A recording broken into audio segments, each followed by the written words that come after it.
This is the Mobile Tech Podcast, brought to you by worldpodcasts.com. Now here's your host, Tech Girl Miriam Joire. Hi, and welcome to the Mobile Tech Podcast. I'm your host, Miriam Joire, and today is Monday, July 31st, 2017. My guest today is Dan Seifert of The Verge. Hi, Dan. How are you? Hi, Miriam. I'm well. Thanks for having me. Yeah, thanks for being on. So the news this week, honestly, this is a mobile show, and mobile for me encompasses anything that can be moved or moves itself and has some sort of connectivity and smarts to it. So, I figured that's more interesting than just making the show about phones. And so the big elephant in the room, as it were, is the Model 3 this week. So I thought you'd be the guy to have on because I know that you drove and reviewed the Chevy Bolt for The Verge, and obviously I was at the Chevy Bolt test drive. So what is your take on the Model 3? Like, now that the hype is maybe a few days behind us and that we know what to expect, like at least we have some parameters. Until now is the jungle, right? Yeah. So what was your initial take, and how has that take developed over the last few days? So I guess my take on the Model 3 is I'm a little less hyped about it than I think a lot of other people are. And it's a thing to be excited about. If you look at the history of Tesla and you look at when Elon Musk first started the company, the reason for it to exist and the planning for the company way back in like 2006, he wrote a blog post about it. The Model 3 is kind of like a culmination of a lot of those efforts, and it's finally bringing a fully electric vehicle down to an affordable price point that the mass market could adopt. But of course it's like doing it in a Tesla way, which means that a handful of people will be able to get some this year. We really don't exactly know how many are going to be produced this year, but analysts are saying anywhere from 2,000 to 3,000 and stuff, which is nothing. And the way the car is designed is very Tesla-like. It's not conventional in any way, shape, or form other than it has 4 doors and 4 wheels. And 4 seats. Yeah, and 4 seats, right. Yeah. So it's a very Tesla way to do this. It's cool that it's finally arriving. It's kind of funny that, like you mentioned, the Chevy Bolt is kind of beat it to market because it took Tesla so long to get to this point. So, I'm kind of mixed feelings about it. I'm very, I'm interested in seeing it in person and getting my own butt in the seat. That's one thing I haven't done yet is actually driven it. But I'm a little skeptical, little reticent about it. So, I think you're right to be, because that means you're a good journalist. Skepticism is a good thing. I'm a bit of a fangirl, to be honest with you. So it's I just want to disclose that I've reserved one, and mine is supposed to arrive by February, between December and February. So I'm in the first few. Yeah. Probably in the first 20 to 30,000 people that signed up. And of course I have the choice. I just checked yesterday on the Tesla website. I have the choice to get the long range one in that time frame, or to get wait a little longer and get the short range, which I'm not interested in, or wait and get the dual motor at some point. So, and the dual motor adds all-wheel drive. Is that, of course, right. Clear? Yeah, right. And probably a little more range and definitely better traction and probably a higher performance because you can hook 4 wheels to the ground for starts. And look, the reality for me is this: I'm a car enthusiast. I could afford a Model S, an entry-level one, but I always felt it was a car that's too big for me. Growing up in Europe, living there for many years, I like smaller cars. And that's why, we're talking about the Bolt. To me, the Bolt's like the perfect size for the kind of car that I would want, and the perfect form factor, the hatchback, the 5-door, right? Right. I had the Golf for many years. I drove a Honda Fit. The problem is I don't like SUVs and CUVs because I'm an enthusiast. I like lower center of gravity vehicles that are not top heavy. Of course, you're going to say they both have batteries in the floor, so they're not going to be top heavy. And indeed, the Bolt handled superbly for a CUV type vehicle. Right. But it does put me off that it looks like a CUV a little bit. And I would if Volkswagen could get their shit together and do a Golf with a 250-mile range, because they have an e-Golf, which is really amazing. I don't know if you've driven it. I haven't. But It's it's a just short like, range, it just right? feels like you're driving a Volkswagen, which, as you know, is a freaking solid point of reference. Yeah. And then it goes electric from there. But if they don't have the range, and to me, that would be the perfect package. It's a 5-door, it's comfortable, it's well built, it's traditional with its gauges and everything else.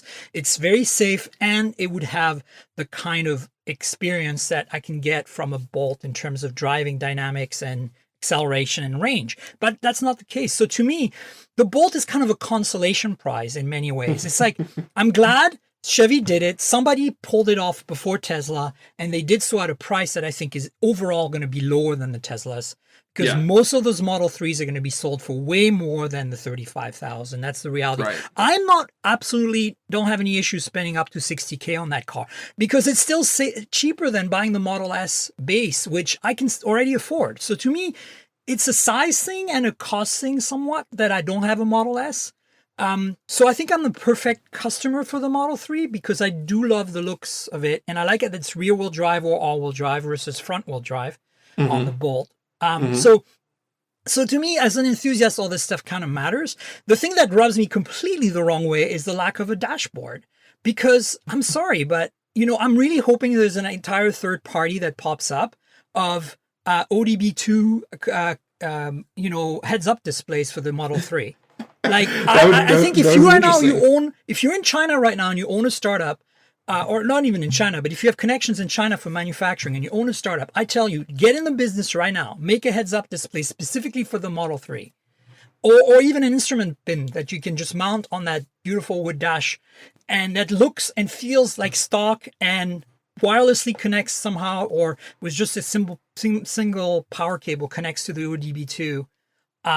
And then gets just the basics, like, what's my speed? Is my turn signal stock on? What are my headlights doing? Like, all the basic things I expect. What's my range, right? Like, I don't want much. I just want to not have to look at that corner screen. I think that's going to be weird. Yeah, and it seems like there's a lot of speculation on this, of course, but it seems like that center dashboard was designed for a fully autonomous future that we're not quite there yet, where you don't really need a driver. And so if you don't have a driver, there's no reason to be looking at speedometers and gauges and stuff like that. But I'm with you. And I think that is part of like the Tesla-ness of the Model 3, is that it might be a little less approachable for the average car buyer that's walking into a showroom. The things that I didn't like about the Chevy Bolt were, like you said, the styling of it. To me, it looks like a $40,000 Honda Fit. And a Honda Fit's a great car, but a Honda Fit is also a $17,000 car. Correct. And so there's nothing about the Bolt that makes it feel like any upscale or whatever. It doesn't look really futuristic at all. The interior is well made, but it's not luxury by any stretch of the imagination. Yeah, a Golf will blow, like a base Golf will blow away the interior of the Bolt. Yeah, exactly. So like you're paying a lot for that electric drivetrain. And like your experience, I drove it for a week. It has a lot of power. It handles great. It's super easy to drive and comfortable to drive. It's not a weird experience at all. And the actual driving experience is fine, and it's comfortable to ride in. It's got a lot of height for taller people, and there's room in the back seat. I was able to put both my kids' car seats in the back there without too much of an issue. It did kind of like swallow up the whole back seat, but I did it. So there's those kinds of things. But for me, the Bolt, it just didn't feel like it justified that price. Now, like you said, with the Model 3, they advertised that $35,000 price, but, probably nobody's going to get it for $35,000 because, it's very stripped down at that price. It's a base entry-level model. If you want any add-ons or features, they're going to raise that price up. It almost reminds me of, like, Microsoft advertises the Surface Pro for $799, right? But that gets you a Surface with the base specs, no keyboard and no pen. And the reality is that most people are spending $1,500 on a Surface Pro. So I think the Model 3 is kind of like that in that respect. Most people are probably going to spend between $45,000 and $55,000 on this car. Does the interior of the Model 3 match to a $55,000 luxury German car? I'm going to guess probably not, just based on my experience. I want to give them the benefit of the doubt, because I think this is a lesson they've been banged at forever now, and they might have learned to improve things. Maybe. So let's see. But I agree. I'm tempted to say unlikely. But back to the BMW you just mentioned, for example, right? I mean, the thing is, BMW is the same way. Yes, you can buy a Stripper 3 Series on paper for 30K or something, 32. Yeah. I don't know, I have to look it up. But nobody buys that car. It's not at the dealers. It's nowhere. You have to special order it from the factory. And so in a way, I don't know if Tesla's doing anything very different here than the rest of the mid-range luxury industry, Yeah, I think Tesla ramps up a lot faster though. Like, you mentioned the longer range models. That's the only one that's going to be available initially, and that's why you're able to get it quicker than the shorter range model on with your waitlist pre-order. But that starts at 44 or 45,000, and then you add and then you add things on top of that. The I'm gonna dual load motor mine. all-wheel drive one's going to be like even more expensive than that. Absolutely, I'm gonna load mine up because forget it, I might as well, right? And then I'm not going to keep it. It's the lease. Like I think the depreciation on for me, it's just going to be a business car. I'm going to put it. I'm going to make it a business expense because that's just makes sense if you're going to lease something. I don't see myself buying an electric car because the technology improves so quickly. Just look at the Model S's history. It's been around for 5 years. If you have one of the first Model S's today, you're getting the short end of the stick. Can't do autopilot in any way, shape, or form. You don't even have like basic parking sensors on it. You have a rear view camera and that's pretty much it. Like, the display's low res, the battery capacity range is much less than what like a current model is. So I know, doesn't it run an NVIDIA Tegra 2 or something? Like, yeah, it's silly. It's like, what I'm saying? It's like, that's to me why I don't see myself ever owning an electric car. And some people, I get it. They like, I mean, look, I own my 2 cars right now outright. I don't have any payments on them. So I get it. It's just that for this, to me, in a way, I don't really need a car. For me, it's a luxury. It's a nice to have because I love driving and I like technology and I want to explore it. But other people obviously are in a different place. And I really don't think that, when they say that it's the affordable electric car, I think that's BS. It's just, touching the highest range of what I consider to be affordable for a car. So I guess, if you look at the industry of new cars, I read this recently and I can't cite the source, unfortunately, but the average new car is like $36,000. So they're just hitting that average price with the entry level model. But like we've just discussed, the real price is going to be much higher. But it's a start and it gets there. They're not hitting Nissan Leaf prices or Toyota Prius prices anytime soon, but that's the next step, right? And that's going to be the Model E, or I guess they couldn't make a Model E because Ford owns that brand. But that's the reality, guys. That's why the Model 3 is the Model 3, because the Model E, they wanted to do a SEX, right? Obviously, it's Elon. Yes. He's got a weird sense of humor. If you watch the reveal of Model 3 there on Friday, he mentioned Missile Command. I was so happy when he mentioned Missile Command because I'm a total dork. Yeah. So, well, he's playing up to the Tesla audience very hard, and like the people that are willing to put down a pre-order sight unseen and stuff like that. It's the early adopter audience without a doubt. What reassures me, like all of this was very much hoopla to me. I mean, I'm, still a tech journalist and I'm still not completely a fangirl. So there is some level of skepticism, probably not as much as I should, but what reassured me was when I saw some reviews of the car mags that said this drives just like the Model S. It's phenomenal. Mm-hmm. And that's when I was like, that is what I signed up for. I signed up for the future and the Tesla quirkiness, I guess, because I think that quirkiness is what we saw when the iPhone came out. We look at the hardware keyboards now and we go like, yeah, okay, whatever, right? I mean, and we can talk about this because I've had some really interesting takes on this on the podcast so far about the Key 1. I think it's a phenomenal phone, but could I use it as my daily driver? Yes, of course I could, but would I? Probably not, because, I would never use the hardware keyboard, or I feel so weird typing on that hardware keyboard now. And as far as the Key 1 goes, I think that it's a very good, well executed hardware keyboard, but we live in a time when a hardware keyboard just doesn't make a ton of sense.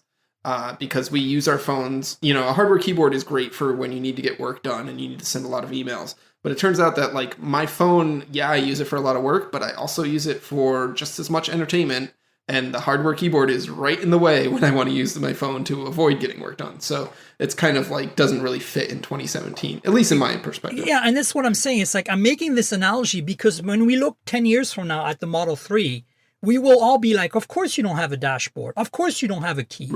Right? But right now it's hard, right? Like, I mean, we're used to it. And, you know, it's kind of hard to wrap our heads around. Technologically, we can, but do we want that in our everyday life?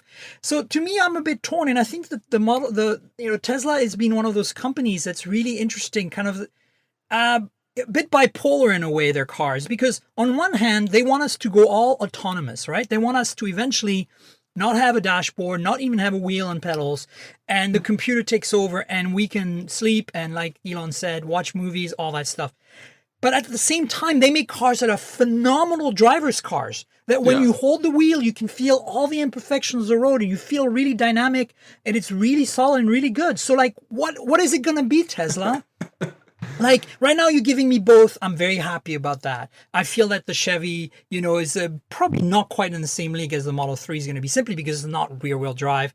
And you know, but at the same time, I'm like, you know, I'm getting a bit of a mixed message. To me, I think that at least an optional HUD that you paid $1,000 for would have been great. But then again, I understand the logistics here. Economies of scale. They're trying to make, you know, $20,000 a month at the top of their production, and to ramp up to that as fast as they can. And simplifying choices makes sense at that point. And they're using the software model. If you think about it, having a center display means you can do a right-hand drive version very, very easily, right? Because you have very few controls to move over.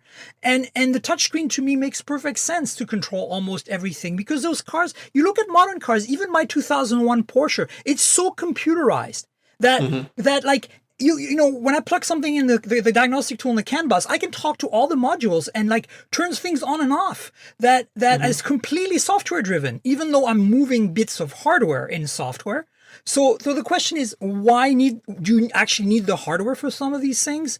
And if we were to remove that hardware, how much money would we save? And I think that's the exercise that they're playing here. It's much cheaper to put a 15-inch touchscreen than a bunch of knobs and all the moldings for all the bits and pieces and the switches that could go bad. And like, I get it because I'm an engineer and I'm a software person. But at the same time, it's just like, it's like when you use an analog synthesizer and you play with those knobs, you get this completely visceral experience that you just don't get when you're using, some kind of, like editing software on DAW on a PC or Mac, right?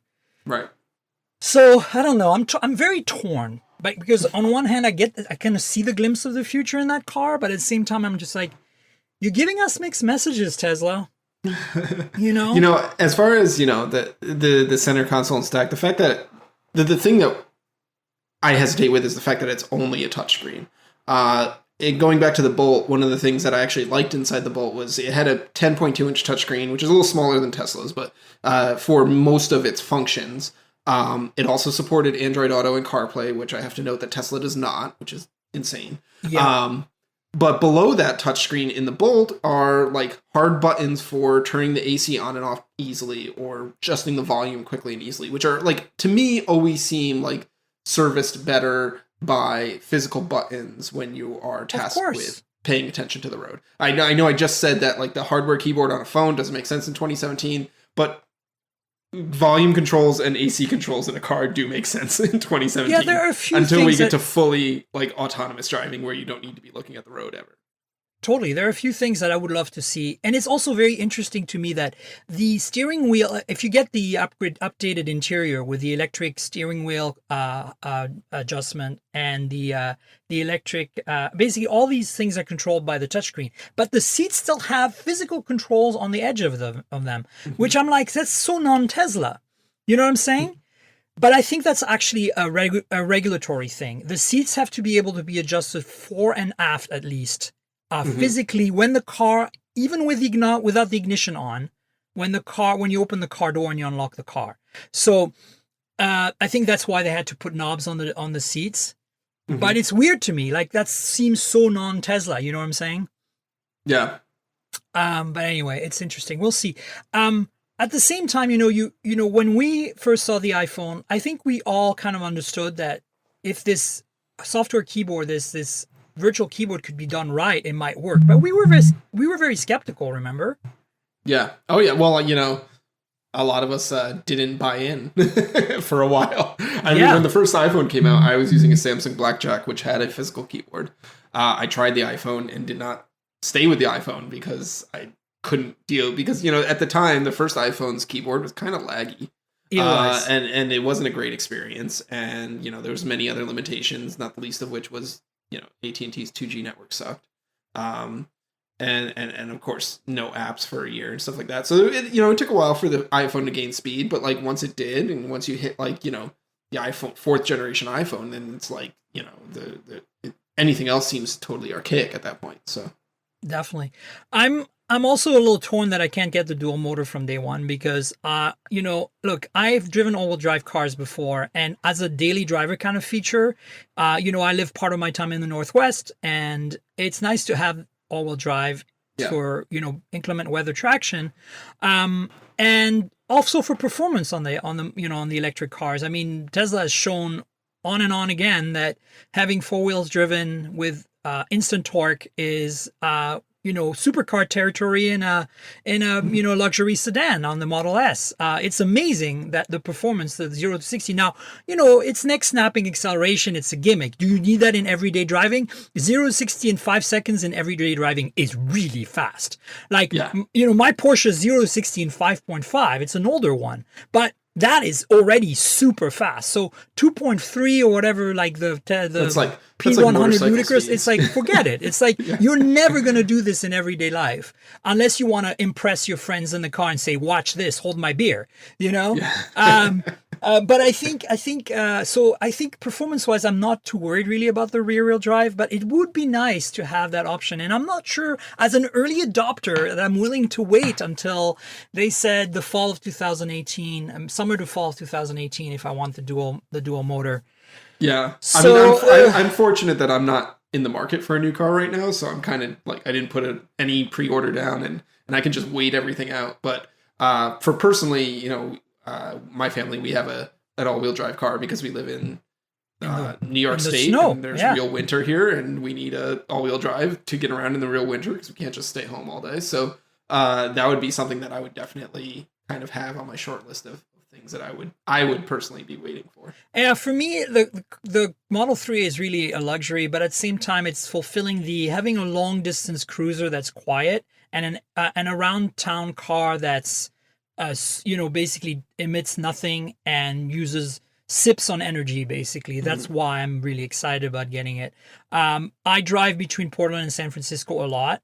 I do it usually in either one of my two cars, which is the sports car or the camper van. I have a Volkswagen camper. And both of them are comfortable enough, but they're not as comfortable as, a nice, comfy luxury sedan would be. And it doesn't have to be a super high luxury sedan. Like, I think, a nice modern Honda Civic fully loaded would probably be more comfortable than my sports car and than the camper van.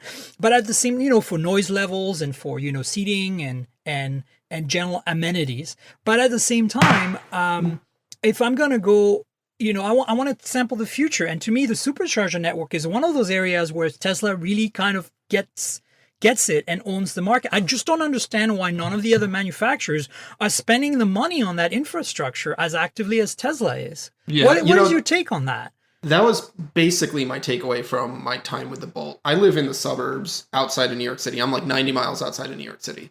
So with the Chevy Bolt, Chevy doesn't have its own network of chargers. It relies on other companies' networks. There's the level 1 and level 2, and then there's a new DC fast charging that they talk about, which give you different various speeds and how long time it takes to recharge your battery. If you are in Manhattan, where I picked up the car, and you look up an app, say like there's an app called PlugShare that shows you all of the EV charging points. They're all over the place in Manhattan. They're pretty much more parking common. Garages. Yeah, but they're more common than gas stations. Okay. If you need to charge your car, you can charge your car.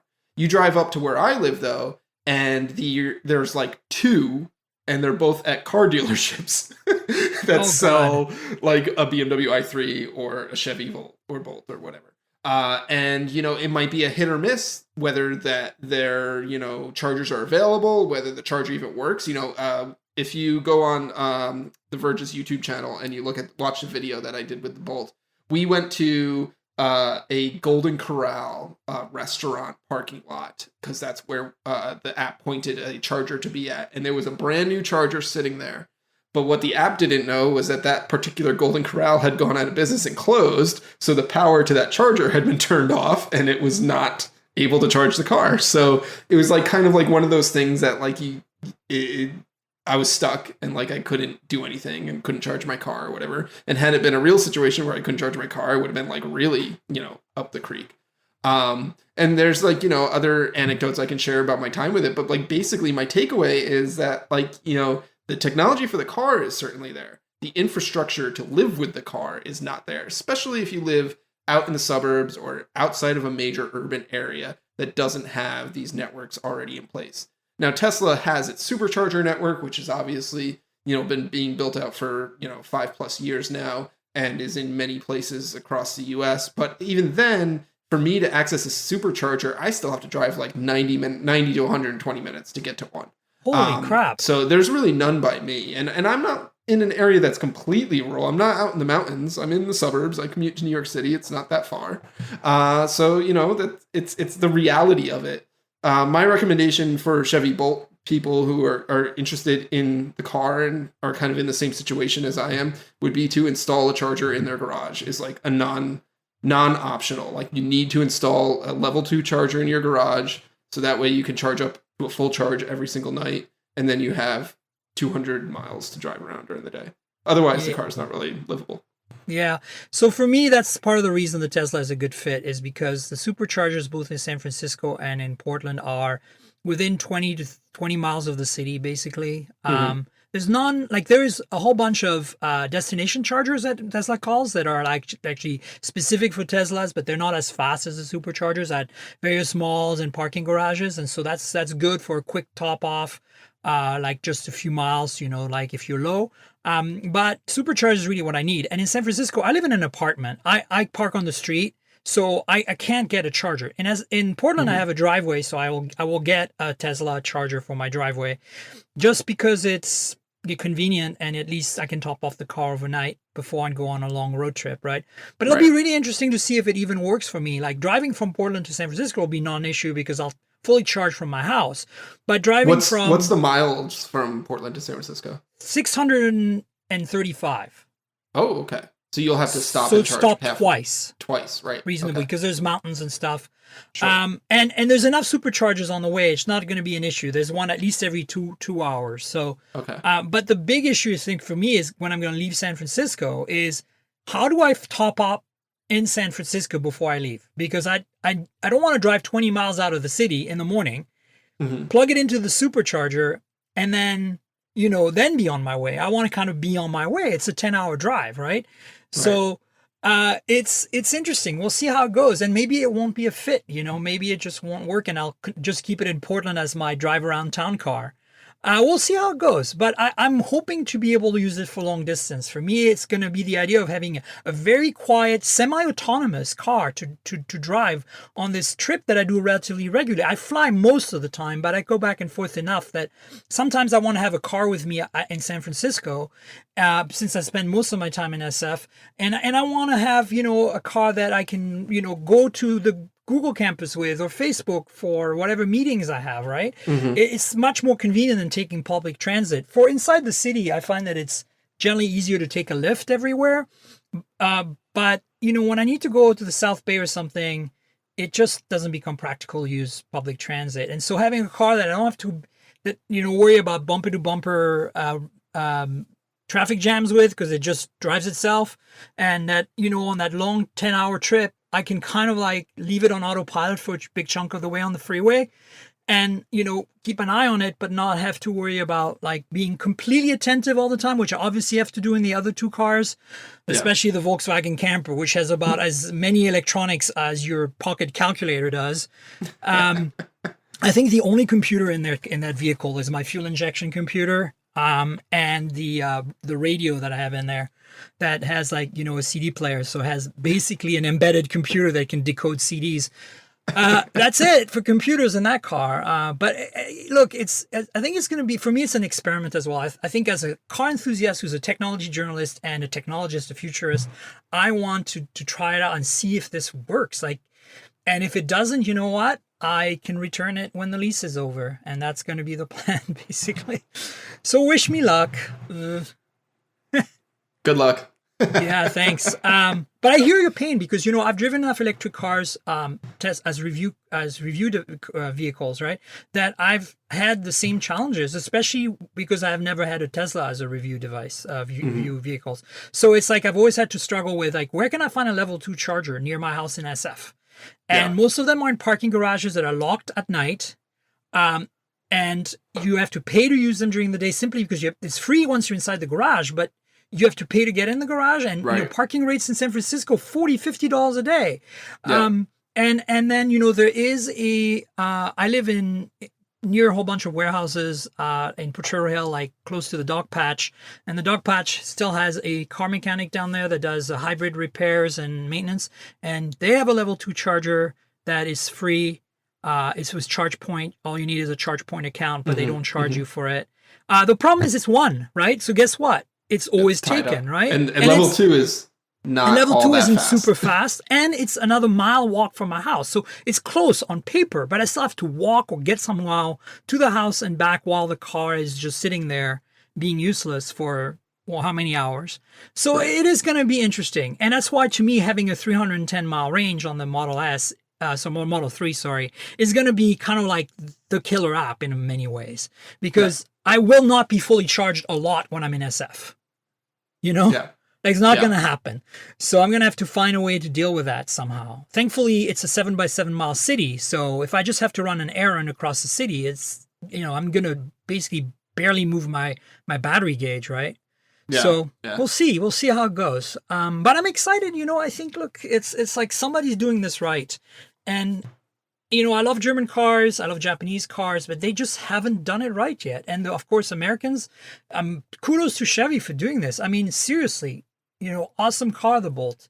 But I just feel that they kind of missed the mark on the lack of charging network. And I feel the same about BMW with the i3 and Volkswagen, the e-Golf, despite the fact that, the e-Golf also has a lower range and the i3 has a lower range. I want to see these cars get in the 200-mile range in the next year or two from the competition, because everybody needs to now. If anything, now that the Model 3, even though it's very much lip service that it's under production, right, it's going to take a while, it's still, to me, this is a pretty big turning point for the industry. They have to get their shit together. Yeah. And if one thing Tesla has done, it's kicked they still don't seem to be quite there, though. Yeah. How do you feel about that? Like, do they really take this seriously yet? Yeah, they it's interesting. talk a lot about it. It seems like a lot of companies are dragging, especially on the Japanese side. Obviously Toyota and Honda had a really early out of the gate start with hybrid cars, and they still produce hybrid cars. But then they're not. Most of them they don't have many full electric options. They certainly don't have any long range full electric options. And then, the other car companies are very slow. GM with Chevy is doing it, but Ford's not quite there yet with full electric, or it's not in full range or long range. And the other large makers aren't quite there yet. So it seems like they are taking a long time to get here. And it's weird to me. I don't get it, because I think the demand exists. But the lack of infrastructure is kind of a chicken egg at this point, right? They're like saying, well, we can't use the supercharger network, so we have to create our own. We don't really want to spend that kind of money, because I think they're looking at it from the oil industry perspective of that is not our problem, that is the oil industry's problem to create the network. So maybe they want the utilities companies to create the network, but that doesn't seem to be happening. So I think, I don't know what, do you think Tesla would license it to them? That's hard to say. But if they the Tesla's made a lot of investment in supercharger network. It is, for basically what you've said so far, can be boiled up to the killer app for the Model 3 is the fact that it has a supercharger network to fall back on. So, that's a big differentiator. And, just like, these comparisons to the iPhone are made an awful lot, one of Apple's big differentiators is iOS, and that's not getting licensed anytime soon. So right, and I don't even, actually, I think a better way to think of it is the the App Store, right? The app and content ecosystem they've developed really locks people in, right? Right, absolutely. And I mean, I know so many people who are like, oh my God, your Android phone is so amazing. I want it so bad, but there's no way I'm switching from an iPhone. And I'm like, you're an idiot. But that's just me. But simply because I don't think it's such hard of a switch. I mean, I don't understand. Like, I guess some people might have thousands and thousands of dollars invested in their music libraries or something. I think it's, I think, obviously, like, enthusiasts like ourselves, it's very easy for us to switch. We've been using cross-platform services and stuff like that, which is all designed to, like, make it easy to switch. But the average person isn't like that. I think of, like, my wife, who uses an iPhone and an iPad, and her iPad is pretty much her only computer. She hasn't used a laptop in years.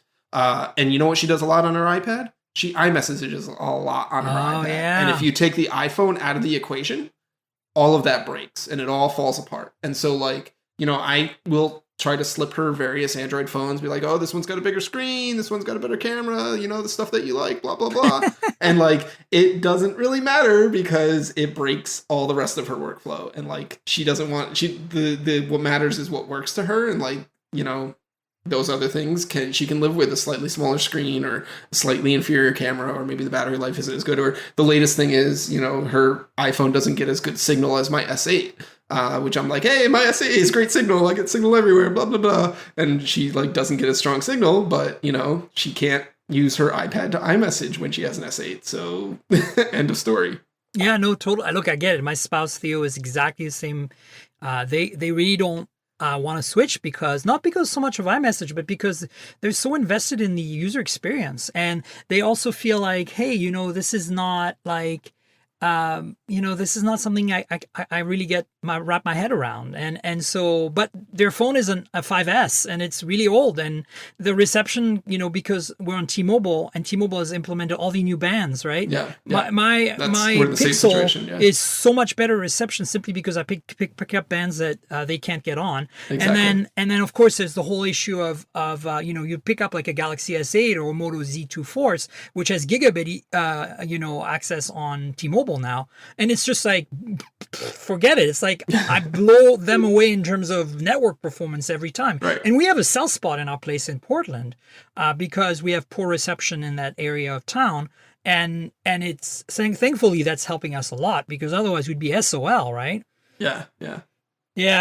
John Ledger, you know this already. We've had this conversation, but when is that tower getting built near my house as you promised? No, there's a joke there, Dan. When I worked at Engadget, I went from having kind of not iffy, but meh reception on all four carriers by the time I started at Engadget to having perfect reception on all four carriers. And so we had this running joke at Engadget at the office that they built the towers to appease my rants, right? Yeah. Near my house, somehow all carriers ended up building towers. This is in SF. And I don't know if it's true, but it's definitely improved drastically, at least in my part of town there. Yeah. And I've been poking T-Mobile for years for its poor service outside of major cities, and it's gotten better. Weird, but because I live in the suburbs, and I am a T-Mobile customer now because it actually works, where it didn't like a year ago. So yeah, I mean, for me, I'm in SF, of course, I'm in the heart of the city, and in Portland, I'm like just outside the main core of the city. I'm not in the burbs at all. So it's just weird to me that I think I'm just in a dead spot, because if I go a block either way, I get really good reception. So it's just like just between two towers or something, or in the middle of a triangle, where it's just a little fainter, and then being indoors obviously doesn't really help. But speaking of phones, let's segue into speaking of some phones. Sure. I was delighted to see that you reviewed the Nokia 6, only because, again, I'm a bit of a Nokia nostalgic fan, in the sense that I first got my career as a journalist going by reviewing Nokia phones. So I honestly never thought I would review another Nokia phone. Right? Here I am. In July 2017, publishing a review of a Nokia phone. Now, it's nothing extravagant or exciting. We knew this going into it. We saw it at Mobile World Congress. But, give us a quick, short version of your review so that people know what to expect, all the other Nokia fans out there. Yeah, if you're a Nokia fan, this is probably not the device you're waiting for, is basically what it is. It's the Nokia 6 is an entry-level phone. You can buy it two ways in the US. One is, and both of them are from Amazon, just to be clear. But one of them is for $180, you can get it with Amazon's apps and ads on the lock screen. Or for $230, you can get it without the ads. So, and that's like full price, unlocked, no other extra costs. So this is obviously not a flagship phone or class leading phone of any sort. And, it's kind of like borne out in its experience. I was hoping maybe that like, it has the Nokia name. There's a lot of ex-Nokia engineers that work in the company that produces this phone. That maybe it would kind of like punch above its weight class a little bit, but that's not really the case. The build quality, it's a metal phone and it's not plastic or cheap feeling, but it feels rough around the edges. It's not premium feeling at all. The design is kind of dated looking. It looks like something that might have been cool in 2014 or 2015. The camera's kind of crummy. The processor is fine, but if you really like notice performance on your phone or care about performance on your phone, it's going to let you down. So, it's a lot of, you get what you pay for, but it's $180, which is not a lot to pay. So, if you're looking for a phone on the cheap and you aren't particular about camera quality and best design and build quality and the highest, fastest performance, it's probably going to be just fine for a lot of people. One thing I did appreciate was that it comes with Android 7.1.1, like now. It has it, which is pretty much the latest public version of Android that you can get. It has all the fun little features that Android nerds look for, like quick access shortcut icons, and the interface is not mucked with at all. It's basically a Google Pixel interface on a cheap phone.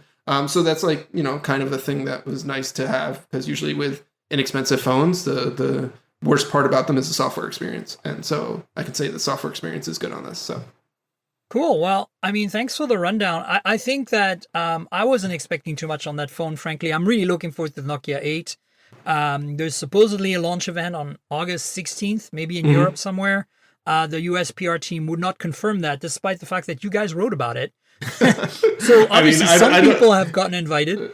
Yeah, I think our UK team got some invites. So it's happening in the UK as far as I know. Yeah. Well, that one at least, it's still not going to be like a Galaxy S8 grade phone, but it's going to at least bring some flagship-ish features to the table, just like the OnePlus 5 in many ways, Not, like, I guess, pseudo-flagship. Speaking of the OnePlus 5, I saw your video review, and I have to agree that I'm a little let down by that phone overall. The price is a little too high, and the camera performance is a little too low, and the rest of it is great, So, well, lack of waterproofing, iPhone. Yeah, it's kind of like this phone and the Moto Z2 Play and a couple of other models, like I think of the Huawei Mate 9. They kind of fall in this like pricing bracket that is too much money for actual budget conscious buyers who are like, I need to buy a phone for $200 or $300 and I can't go any higher. And then they are too close in price to the actual flagships. So like they are spitting distance from an S8 or an iPhone or G6 or whatever. Pick your favorite flagship.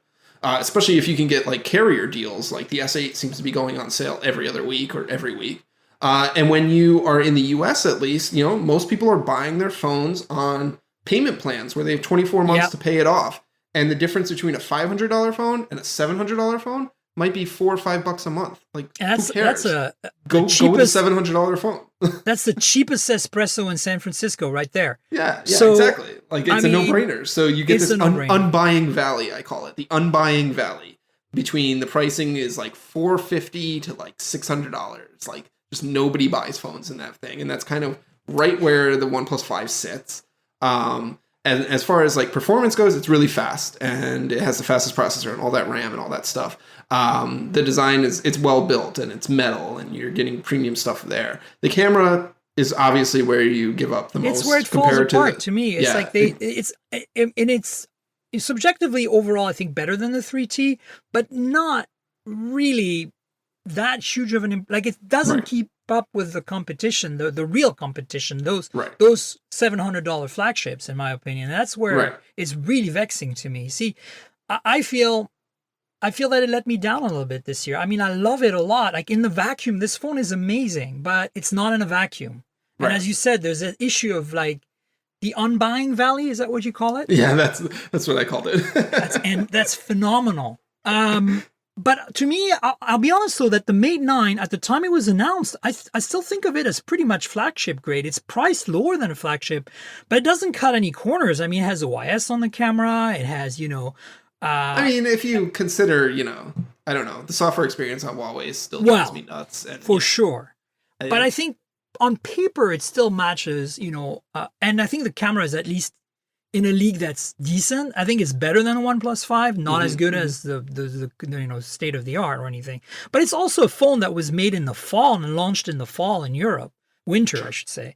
So, I mean, but you mentioned the Moto Z2 Play, and it's really interesting to me because I want to talk about this a little bit. We covered this extensively with David Ruddock from Android Police last week on the show.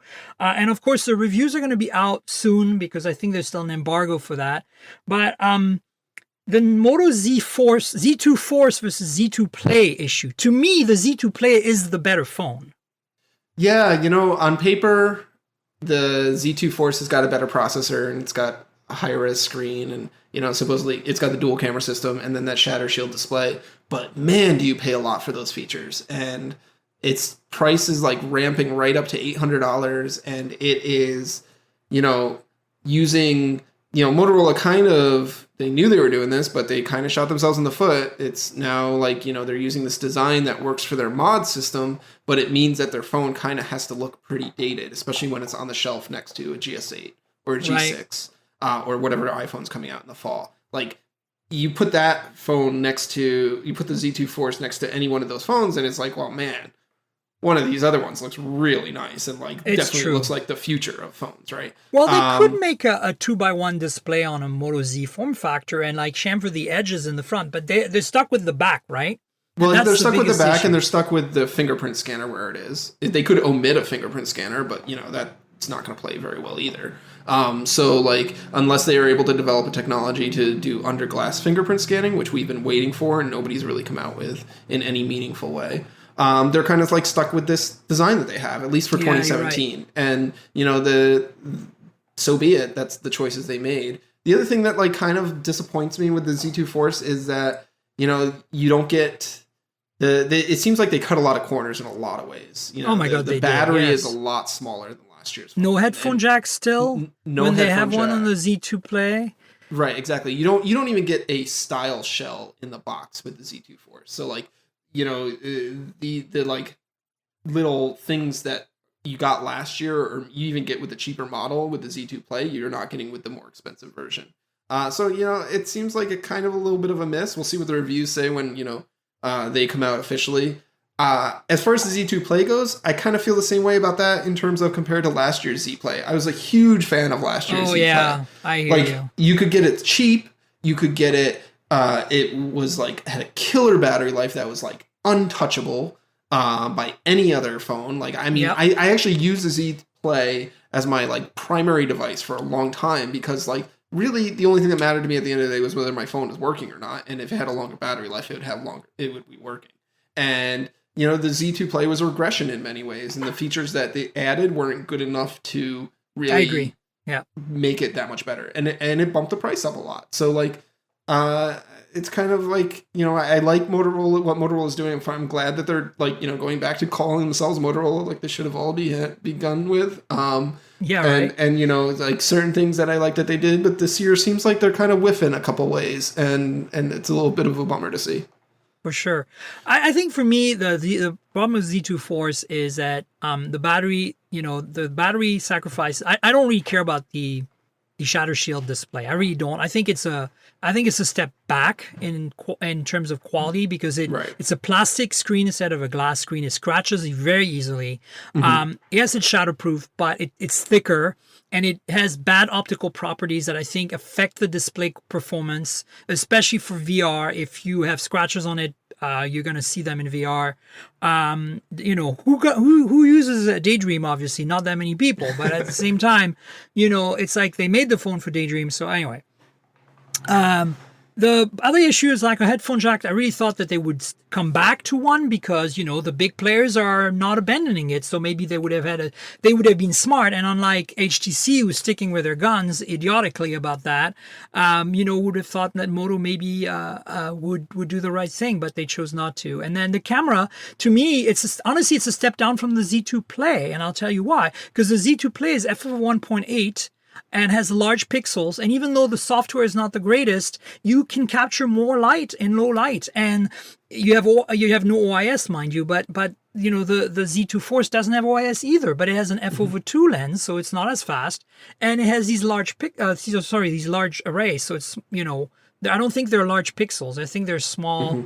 They're small. They're small pixel sizes. So I feel that the low light performance is not quite there. I mean, it's competitive, like the OnePlus 5 is competitive in the sense that it'll take decent enough pictures, but compared to like a U11 or a G6 or a Galaxy S8, forget it. Like, or Pixel. Even it's a Google not, Pixel, yeah. It's not even in the same league. And to me, it's like, how can you make an $800 phone that really the only thing it has going for is mods, which nobody uses, nobody buys, and they're now forcing you to buy a battery mod because you pretty much need it. And I think that's their strategy, is reducing the battery size on the Z2 Force and the Z2 Play, is they want to sell mods. They didn't sell mods last year. And more importantly, the carriers want to make a profit, and they make profits on accessories. So it's kind of a scam to me. It's like, and it's still not water resistant. And so that's why I say, for $409, you can walk into a Verizon store and buy the Z2 Play. If you're going to buy a mod compatible phone today, buy that one, Right. or buy the old Z Play if you can still find it. Yeah. Because you're better served than the Z Force or the Z2 Force. But basically, that's the same story as last year, right? Exactly. Yeah. Like last year, if you wanted a mod phone, then you bought the Z Play. Yeah. I would not have recommended the Z Force or the original model. And we are in the same situation this year. It's crazy. And the other thing that blows my mind, and that's why I actually do like the Z2 Play a bit more than the Z Play this year, is the headphone jack, like the headphone quality of the audio coming out of the headphone on the Z2 Play is unbelievable. It's up there with the HTC 10, the V20. It's got incredible audio performance. And I'm like, I don't know why that happened and how that happened, but somebody obviously was passionate and took care of that on that phone. The Z Play last year was pretty damn good too on the headphone jack. But it just goes to show you that having external dongles for your headphone experience, it brings the quality down a notch. And that is unforgivable to me, because I'm sorry, I'm an audiophile. I want wired connections. It's still better to me than even Bluetooth with aptX HD. It's like, I'm not going to let that go. It's like, forget it. Yeah. So for me, like I use wireless headphones every single day, and I commute a lot. And if I couldn't have wireless headphones in my commute, I would kill myself. But so for me, it's more of a practicality thing to have the headphone jack than pure quality. Because, I get into my car or I get into a rental car, and if I don't have a headphone jack, the way I have to plug my phone into the car is I either need to bring the stupid adapter or I have to set up Bluetooth pairing. And I don't really want to do that if I'm just borrowing a car or I'm driving my wife's car and my phone isn't paired up to her system. I just want to be able to plug into the auxiliary jack and, pull up my maps and music and be on with it. But if I don't have a headphone jack, I have to remember to bring the stupid dongle. It's the universal translator of audio connectivity. And it's been on every device made in the entire history of audio. And it's so cheap to implement, and it doesn't take up that much space. And you can make a phone that's as low as 4mm thick with a headphone jack. So I think all these arguments that manufacturers are coming out to avoid it are BS. And Apple, you're the biggest freaking jerk about this. I really am pissed off at Apple for doing that last year, because I see so many people struggling with this every day with their new iPhones. Yeah, it's funny. I have they one don't anecdote admit about it, that. But they do struggle. I have one anecdote about that. My wife has had an iPhone 7 since last fall, and she does not ever use headphones. Hers pairs to the car with Bluetooth and whatever, and she never plugs headphones into her phone. So a couple weeks ago, she wanted to go for a walk and listen to some music, and she asked me, she's like, "Hey, do you have any headphones I can use on my phone?" Because she knows, of course, I have a whole bin full of headphones. So I'm like, yeah, and I just like grabbed the first ones that like fit in her ears and like was like, here you go. And then she like leaves, and 5 minutes later I get a message. So how do I plug these in? And I was like, I had completely forgotten that she doesn't have a headphone jack. She obviously didn't realize it. So then I had to like go find, I happen to have her iPhone box in my office. So I had to go like find the box, pull the stupid adapter out, and like go give it to her and stuff like that. Because it doesn't matter that you don't have a headphone jack until it does matter. And then it matters a lot. And it's really frustrating. Yeah, exactly. And so speaking of iPhone, you've seen all the rumors. Are you excited about the 10th anniversary iPhone 8, iPhone Pro rumors we're seeing? I think it's pretty hot. I might even buy one just because I don't usually buy iPhones, but because it's going to be a 10-year milestone. And if they make something that can compete technologically with the Galaxy S8, which I think is the most technologically advanced phone on the planet today, I'm going to be happy because I believe in Apple. I'm a Mac user. I really love their technology, but I've never gotten into the iPhone and iOS because it's too limiting for me. But I've always believed that for a long time that they were able to innovate and create high-tech devices. And in the last few years, like it's been 3 form factors now of essentially identical phones with better specs. And I'm bored. I'm really bored. Like, I don't understand how iPhone users really do it because I'm a person who changes phones all the time. Now, that's, collateral damage from my job. But the point is that I just don't know how they don't get bored of their phone, Dan. Yeah, I'm with you. The point you make about it being a special edition for 10th anniversary, that might be the biggest draw for me. Just as like a nice thing to have in my collection. But when I look at the leaks and the rumors and stuff, I look at them and I look at my S8 Plus that I carry every day, and I'm like I'm already using this phone. Like, right, exactly. What's so exciting about like you have this the future stuff? In your pocket today. Yeah, and it's like, I don't want to, give Samsung too much credit, but like, they deserve a lot of credit for actually like presenting something that like feels like futuristic and feels like, they nailed it this I year. could totally see where this is like gonna be where phones and are headed the other thing is to keep in mind is the Note 8 will be a real thing by then. Right. And it's going to bring a dual camera to the table. You know it. And they're going to do it right. I know they're going to do it right. They're not going to... I really don't think they're going to screw this up. So... Well, they have other things to worry about with the Note 8 basics. So, Well, come on. They that. nailed the basics on the Galaxy S8. I think they're going to be fine with the Note now. Yeah, no, I agree. I mean... But anyway, I'm excited about the Note 8. I'm excited about this iPhone. We talked briefly about Galaxy S8. Obviously, definitely a milestone of a device. I think redefines the state of the art in phones. That's basically what I said in my review on Chip Chick. I also reviewed the G6 for them, and the G6 is also one of my favorite phones. Even though now it's getting a little long in the tooth with the 821, and so is the Pixel, really, in a way. I mean, it's funny phone, you say that the G6 is a little long in the tooth.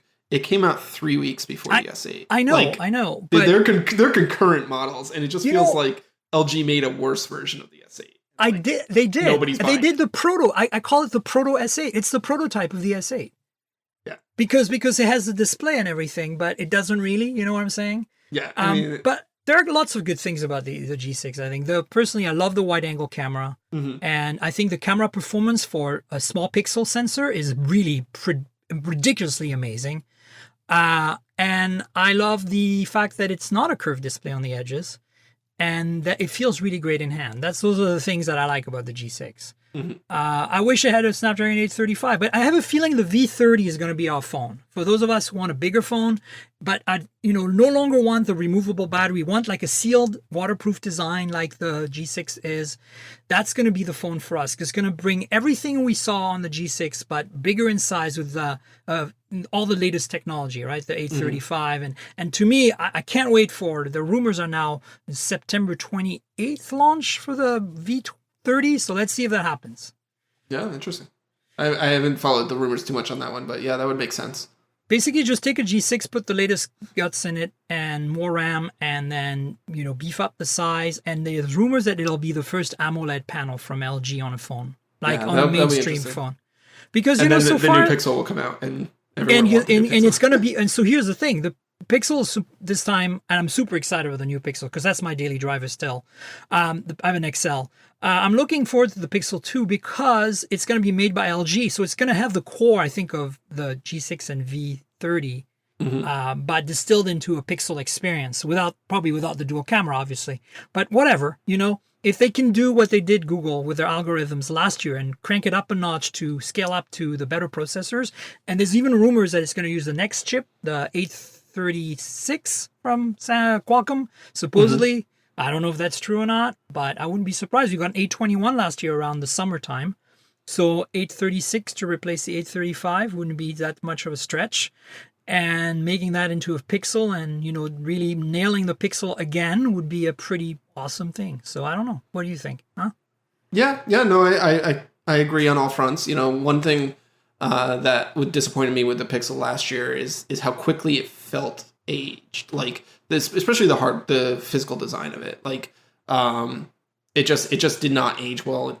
I look at it now and I'm like, man, that design is really dated. Yeah, because and it's the HTC. camera's great, the performance was great, the software's obviously great, but it's a thing I hold every single day. It screams HTC. It did last year too. It's like you look at the Pixel and you're like, yeah, that's an HTC phone. And I don't want to knock HTC because I don't. Did you review the U11 or was it someone else? Yeah, oh, you did. no, I thought so. Yeah. I did it too for Chip Chick, and I'm telling you, the U11, other than the lack of headphone jack and the fact that it's a little boring looking because it doesn't have that ultra wide screen we all want now, in every other way, it's a great phone, and I think that the camera on it is potentially the best phone camera today.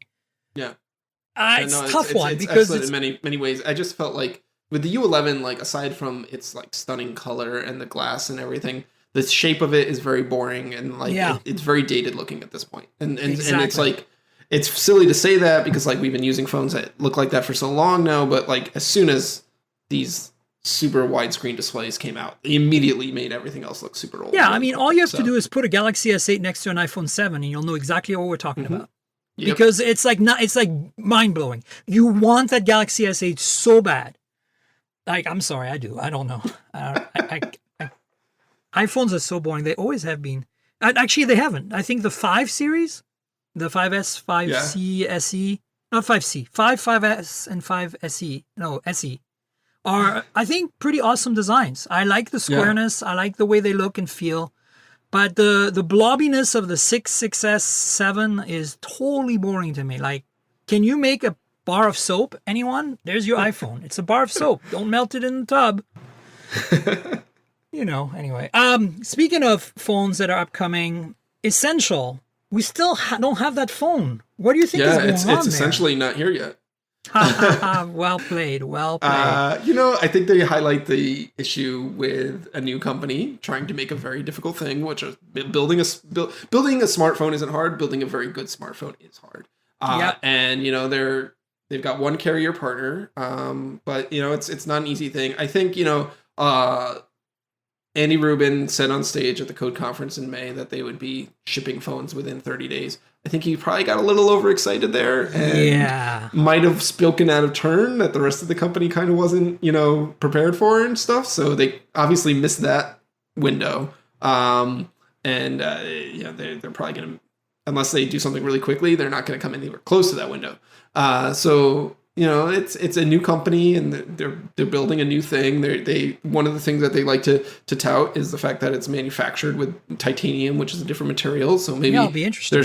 There's issues running into that mass production or whatever. There's a lot of things that can go wrong along the journey. So, I guess we're just kind of waiting. It's just if they wait too long, they're going to run into fall season and fall season. So that's my point. It's like, the rest of the world doesn't stop. Remember when Robin was announced, next bit, right? Like, I mean, at the time, it was a solid spec phone. But by the time it shipped just 6 months later, less than that, right? Yeah. They managed to execute from crowdfunding to shipping less than 6 months, which is pretty amazing for crowdfunding. And I know this firsthand, considering how many crowdfunded clients I have. But the point is, it's like it was so dated. Like the processor was way behind, and I mean, it was a good phone in many ways, but it's just like seemed like I really wanted to support them because I'm like an independent small manufacturer like that is what we need, right? Like we need more variety, but it's so hard to pull off. And then they got acquired by Razer, which is good for them. But I'm saying like, clearly I don't think it's a sustainable business. I'm really kind of wondering how Andy and his team can pull this off long term. I wonder how much of it is just an acquisition play. Yeah, probably like it's just is. they're just waiting to be acquired. They built their core technology is not the phone. Their core technology is this OS that they want to put in their home speaker and stuff like that. And the phone is just like their first vehicle for it. So it's just a marketing exercise in many ways. Yeah, exactly. And so they're probably hoping that another company sees the value in their core technology and goes from there. I think that by next year, I'm pretty confident to say that almost every upper mid range to flagship phone will have an ultra wide screen with very little bezel. We're going to get the V30. We're going to get the Essential. We're going to get that crazy new iPhone. We're going to get the Note 8. And then after that, I mean, OnePlus better make a wide screen. We're going to get the Pixel too. So OnePlus better make a OnePlus 6 with a ultra wide bezel-less display. And I think the Mi Mix 2 is supposed to come out. So that's going to be completely bezel-less from what I hear. Completely. There's nothing in front. I don't know how they're going to pull that off, but they are supposedly. So I don't know. I think it's an interesting time we live in, and I'm excited. The phone. I've always had the vision of the phone being this transparent, translucent thing you held in your hand with nothing, and then you just tap on it and it just wakes up, and it's the whole thing's a screen, right? Right. And we're getting so close to this sci-fi moment. It's kind of exciting. Yeah. I'm excited too. Phones got boring for a while, and now it seems like they're getting exciting again. So, other than phones, what's got you excited and hot and bothered about the industry right now, and in general, not just mobile, but whatever? That's a good question. Because we're jaded. We see all this stuff every day, and we're like, yeah, whatever. Yeah, I'm pretty jaded. I can tell you personally. I did something interesting last week. I bought a camera, which was new to me, and it was new in the box and never been used, but it was a 3-year-old prior generation camera. I didn't buy the latest and greatest Which model. one? I picked up a Fuji X-T1, which came out in 2014. Few retailers online, Amazon, B&H, etc., were selling a package deal with a couple of lenses, and it was like $1,200 less than the new model. So wow. I was like, how much of this do I need to have the latest and greatest? Because I'd been kind of eyeing the new model and wanting to jump in and stuff like that. But then I saw this and I was like, I can actually swallow my pride and use the prior model and take great photos with it because, you don't need the latest and greatest. So I did that. And, I've been happy with it so far. It's been a week, but we'll see what happens. But that was kind of for me, especially when it comes to things like phones or other gadgets or stuff like that, I tend to buy the latest and greatest because I want the best, and then I know that it's going to last me the longest from the point of purchase. But this time, a little change of direction. Yeah, I think photography is still one of the areas where you can buy a camera and it can last you for a while. I have a Fujifilm X30. Which I really love because of all the manual controls, and I take it as it's my holiday camera. Right? When I go on a trip or something, that's the camera I take with me. My work camera, the one I take hands-ons with and stuff, is a very, very old Sony NEX C3. Cool. It's about 5 years old. It's got something like 100,000 pictures taken with it on the odometer. It's insane. Still taking. I have a bunch of lenses for it, and I use it, almost every week. And, it's old by anybody's standards, but it still takes good enough photos that I don't really feel like I need to worry too much about upgrading it, at least for the intended purposes, right? Sure, if money the photography industry definitely moves a bit slower than the mobile industry, so... If money was no issue, I'd totally want to get a newer Alpha, APS-C E-series camera. But at this point, I'm not feeling particularly I'm kind of wanting to see how long it'll be before this thing completely falls apart, considering it's being banged around at shows and events every time I take it out. So it'll be interesting. But overall, I think cameras is an area that, I feel I splurge and buy it more for hobby and fun than work usually. Absolutely, yep. Yeah. So, but there's so many that I want, and I've definitely fallen in love with the Fuji way. The X30 was a gift to me, and I did not I had no idea they were getting me this, and more importantly, it was not something I'd seeked out. I never said to the person who bought it for me, hey, I want this camera. They just surprised me, and they said, here, use this. And I was like, holy crap, I love this experience. It's so analog, It's kind of like exactly my Porsche versus the Model 3, right? Like both really capable and really awesome vehicles in their own right, but a completely different experience. Purely analog, stick shift on the sports car versus the future when I get that Model 3. So yeah, it's exciting. Listen, we should wrap it up. I want you to get a chance to, pimp your presence online. I know obviously you work for The Verge, but please let everybody know where they can find you and where they can follow you. Yeah, sure. So I'm annoyingly active on Twitter, which is at twitter.com/DC Seifert. So follow me if you must, but fair warning. And then, at The Verge, we just launched our new reviews program that we're calling Guidebook. So you can check that out at theverge.com/guidebook. I pretty much edit and manage the page, so you won't always see my byline there, but you'll see the bylines of all of our great reporters and writers and stuff like that. And you can find reviews and how-tos and buying guides and editor's choice and all that fun stuff there. So that's mostly what's been consuming my life all summer. Cool. And congrats on that launch, by the way. That's pretty exciting. I felt that, Circuit Breaker is another one of my favorite little subsection of The Verge. You guys have some pretty awesome car coverage lately, so keep that up. It's awesome. Cheers. Yeah, so you guys know where to find me. I'm at Tankgirl on Twitter, TNKGRL, like the comic book character without the vowels. You can find me on YouTube at youtube.com/Miriam Joire, like my full name spelled out with a Y, the Miriam. And then, of course, here on the Mobile Tech Podcast at mobiletechpodcast.com. I want to thank the wonderful people at World Podcasts for making this happen and editing it and hosting it every week. And stay tuned till next week. We'll have another show for you. And again, thanks, Dan, for being on. Thank you. Bye, guys. Cheers. This has been the Mobile Tech Podcast with Tank Girl, proudly presented by worldpodcasts.com. You can visit us online at mobiletechpodcast.com.